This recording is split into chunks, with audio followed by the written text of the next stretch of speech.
Kyrie motherfucking Irving, KAI, the enlightened one, the self-proclaimed enlightened one, will be returning to the Brooklyn Nets after much doubt. And I'm not here to brag. I'm not here to flex.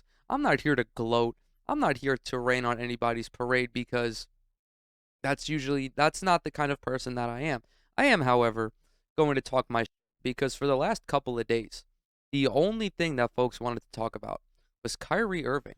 And I had to hear all this Kyrie this, Kyrie that. Kyrie doesn't like Brooklyn. Kyrie wants to leave Brooklyn. He wants to go to the Heat or the Mavs or the Clippers or the Lakers. He's actually going to decline his player option and sign a $6 million like taxpayer exception or some shit to go and play for the Lakers. And I'm like, you guys are bugging. There is no way Kyrie Irving wants to leave Brooklyn if he wants, or there's no way Kyrie Irving is going to leave Brooklyn if he wants to win a championship because everyone knew that there was no way for Kyrie Irving to decline his player option and to re-sign with a contending team because no team had the cap space. There are only losing teams, lottery teams, that would have been able to sign Kyrie Irving.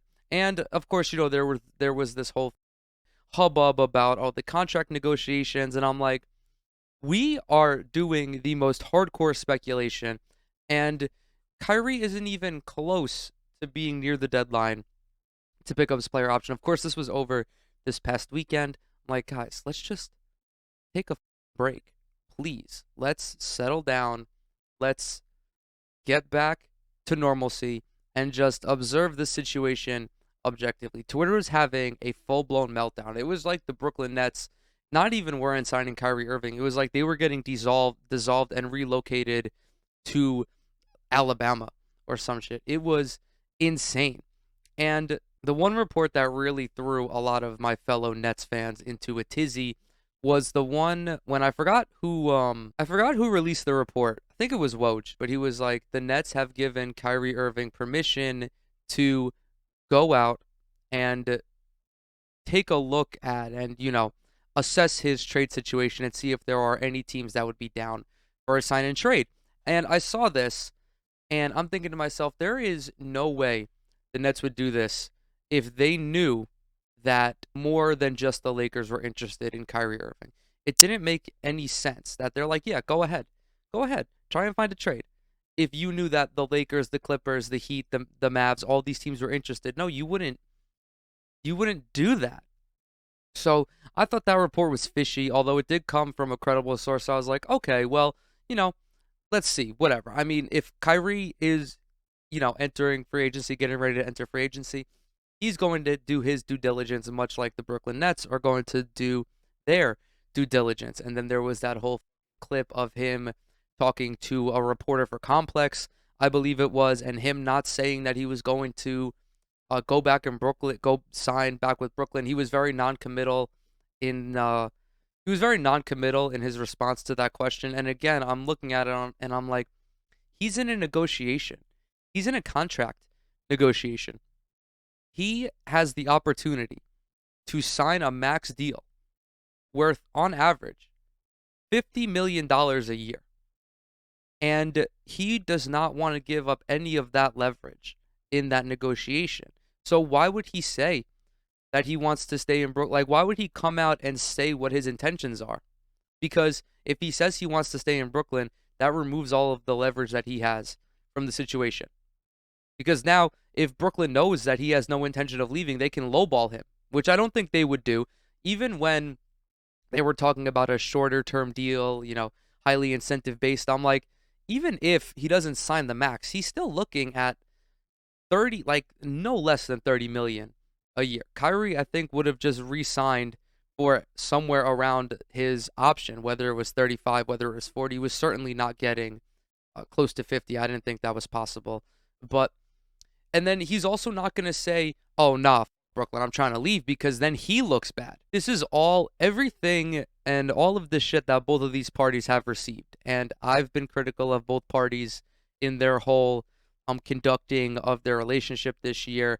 I think that both are at fault. Okay, Kyrie didn't want to get the vaccine. I understand that's his personal choice, but he should have been there for his team. As a player, if you're trying to win a championship, you sometimes need to be sometimes you have to be a little selfless. And I'm not saying that Kyrie is a selfish person, but he was acting selfishly in this regard, and even just like beyond basketball. And I've said this when the whole vaccine debate was a way hotter topic. I was like, just not even from a basketball perspective, just from like a public health perspective. It's like you don't get vaccinated to protect yourself, at least if you're a younger person. Like older folks do, because they're older, their immune systems aren't 100%. And same thing with immunocompromised people. But if you're a young person who's healthy, somebody like Kyrie Irving, somebody like myself, you're doing it to protect your family.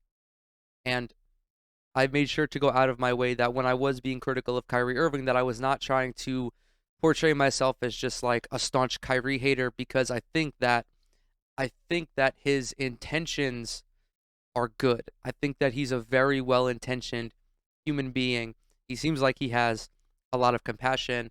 He seems like a cool guy, but just from a basketball perspective, I think that what he did was a little selfish. But on the other hand, the Brooklyn Nets, and I've talked about this ad nauseum. I feel like the Brooklyn Nets doing this posturing, like they're this moral authority as a corporation that, oh, we're not going to let Kyrie Irving play because he's not getting the vaccine. Obviously, hindsight's 2020, but everybody knew everybody knew that Kyrie was going to come back at some point, whether it was for the postseason, whether it was in the middle of the season if the Nets, got into a skid. And Kyrie knew this. Kyrie knew that he didn't have to buckle because eventually somebody would allow him to come back, whether it was the mayor's office, whether it was the team himself.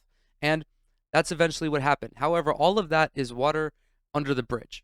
And I did not really believe that Kyrie would be going anywhere because, as Woj later tweeted, outside of the Lakers, there was nobody who was interested in Kyrie Irving.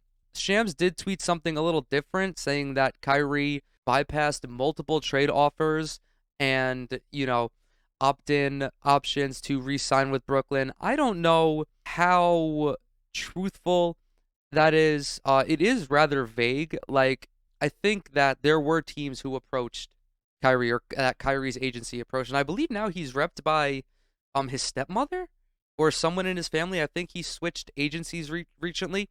At any rate, his agency himself, however they conduct business, probably, if they were doing their due diligence, they reached out to more than just contending teams. And I do think that, teams lower on the NBA's contender totem pole did reach out to the Irving camp, and he's not going to Orlando or fucking New York or any team like that. And, he did provide the Nets with a lengthy list of teams, but I'm looking at this list and I'm like, the Lakers, not possible.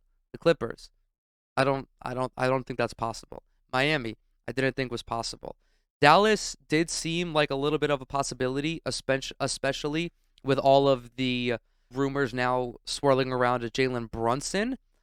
But I think that Jalen Brunson fits better in that system than Kyrie does. I think it would be quite a shock to add somebody like Kyrie to the Dallas Mavericks, because now you have two ball dominant guards as opposed to Jalen Brunson, whom you can bring off the bench, whom you can, play who can play alongside Luka as well. I'm not saying that Kyrie wouldn't thrive alongside Luka. I think that would be a deadly, deadly duo. Absolutely laughable on the defensive end, but Dallas is a strong enough defense to withstand that. I just think that Jalen Brunson fits, and you can get Jalen Brunson for cheaper than Kyrie Irving, because Kyrie is gonna, sign for at least $37 million, whereas Jalen Brunson is going to be capped around like 25 or 30. And that Jalen Brunson already fits. The chemistry is there. That you can devise a game plan and know that he'll fit. So outside of that, I didn't think anything was really going to come of these negotiations.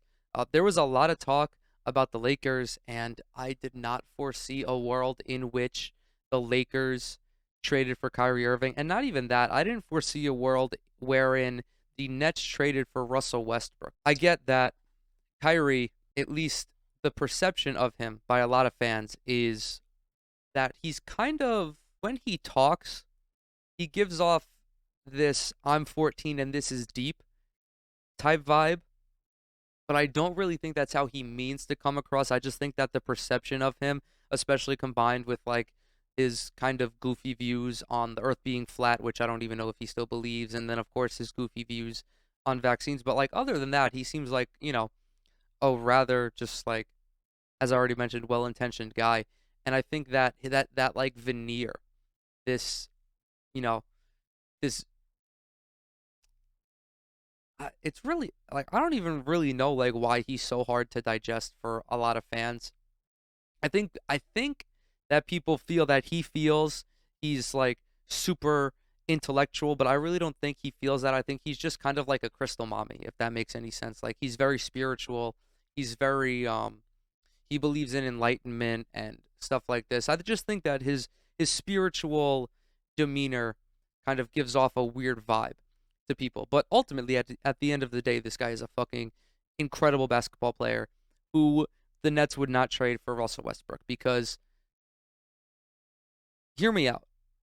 How are you going to trade for Russell Westbrook? You're going to trade Kyrie Irving away, bring on Russell Westbrook, and then expect to run a lineup in which Russell Westbrook and Ben Simmons are on the court at the same time.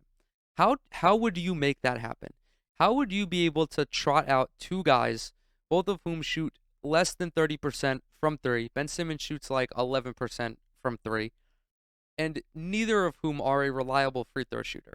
How are you going to justify that? Say what you will about Kyrie's shortcomings as a defensive player. He is a 50-40-90 guy who makes plays and gets buckets more effectively than Russell Westbrook does at this point. Another thing that I really didn't understand was, why did Lakers fans think that he would forego his player option to sign that MLE, or the taxpayer exception, the $6 million exception? Why would he forego $30 million to go to a team that is going to finish 42-40 this season and get bounced in the play-in tournament, who really has no aspirations of contention? Because at this point, the Lakers they're not a bottom tier team in the Western Conference, but they are no longer the team to beat. They won a title a couple of years ago in 2020, and they looked, kind of strong with the exception of LeBron getting hurt and Anthony Davis getting hurt. But I think that even when these guys are healthy, how are they going to realistically beat a team like Golden State, like a fully healthy Clippers team? Dallas, fully healthy. Denver, fully healthy. Memphis, fully healthy. How are the Lakers going to beat all of those teams in a play-in run? It's not something that I believe is happening. While Brooklyn does have their shortcomings, right? And I get that the KD Kyrie tenure hasn't gotten off to the best start. It's important to consider the fact that if Kyrie doesn't get hurt against Milwaukee 2 years ago, and if Kevin Durant's foot is a size or two smaller, we are not having any of these conversations about Kyrie destroying the organization, about how the Brooklyn Nets have this culture that the stars are dictating, like Chris Broussard was talking about. We're not having these discussions. And, they got unlucky 2 years ago. They were just flat out bad this season. This past season was just an absolute mess. Between Joe Harris getting hurt early, the whole situation with Kyrie, James Harden showing up essentially out of shape and not committed to the grind, didn't bring his Sigma grind set this season. And then, of course, Kevin Durant getting hurt, Steve Nash still being employed. Like, it was just not a good season for them. And then all of this drama just compounding it. Of course, a lot of this drama is itself compounded by the fact that although they are the Brooklyn Nets, they are still in the New York City media market. They are technically a New York City team. They play an hour away from Madison Square Garden, okay? They get the same media attention, especially now that they have, a contending team with 3 stars on it, 2 superstars, 2 of the 15 best players in the NBA. They're going to get a lot of this attention. There are going to be a lot of people who are talking about them, just like even fucking Brian Windhorst, who's right about one thing every 18 months, is like, the Brooklyn Nets are fully prepared to lose Kevin Durant and Kyrie Irving this year. And I saw this and I'm like, who are you to fucking get in on these reports when you know that no one is going to take you at face value? No one is going to read this report from Brian Windhorst and be like, yes, I believe this. Especially when, while all of this is happening, Woj was largely silent and Shams was largely silent. If you know anything about NBA Twitter or, just how the NBA media circle operates, when things go quiet is when something is happening. Whether it's a trade being conducted, whether it's a big free agency signing. If the reporters are quiet, if the big time reporters are quiet, they're working on a scoop.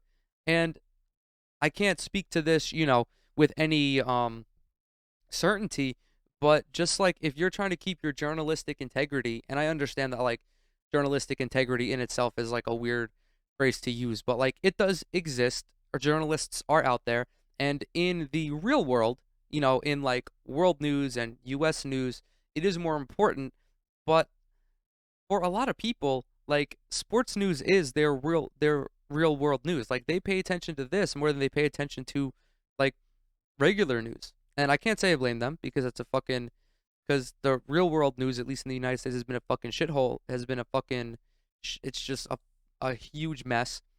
But if you have a scoop from a credible source, you are going to double and triple check this source and make sure that the scoop you have is correct, because ultimately this is a huge story for you to be breaking. Kyrie signing with the Nets or not, or being traded from the Nets or not, significantly impacts how all of the other teams conduct themselves throughout the offseason, and it also alters how the Nets conduct themselves. It fundamentally changes the landscape of the NBA for this upcoming season.